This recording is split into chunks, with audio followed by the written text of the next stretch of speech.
नमस्कार, मी सुभाष कोकळे. आपण पाहताय TV6 मराठी न्यूज. पाहूया आजच्या ठळक घडामोडी. बातमी जत तालुक्यातून. जतच्या ज्वलंत प्रश्नासाठी सर्वपक्षीय रास्ता रोको.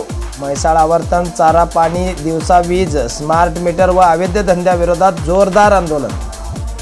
जत तालुक्यातील विविध ज्वलंत प्रश्नांकडे शासन प्रशासनाचे लक्ष वेधण्यासाठी गुरुवारी म्हणजे आज 27 ऑगस्ट रोजी महाराणा प्रताप चौक जत येथे सर्वपक्षीय रास्ता रोको आंदोलन करण्यात आले.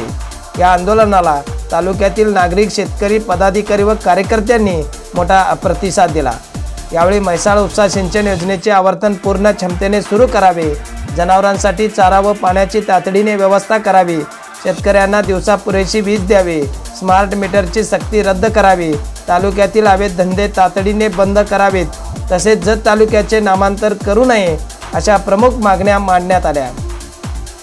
आंदोलनकर्त्यांनी शासनाने या मागण्यांची तातडीने दखल घेऊन प्रश्न मार्गी लावावेत अशी ठाम भूमिका घेतली. मागण्या लवकर पूर्ण न झाल्यास आंदोलन आणखी तीव्र करण्याचा इशाराही यावेळी देण्यात आला. या आंदोलनास माजी आमदार विलासराव जगताप, माजी आमदार विक्रम सावंत, माजी सभापती माननीय तमनगौडा रवी पाटील यांच्यासह तालुक्यातील पदाधिकारी, नेते, कार्यकर्ते, मोठ्या संख्येने नागरिक देखील उपस्थित होते.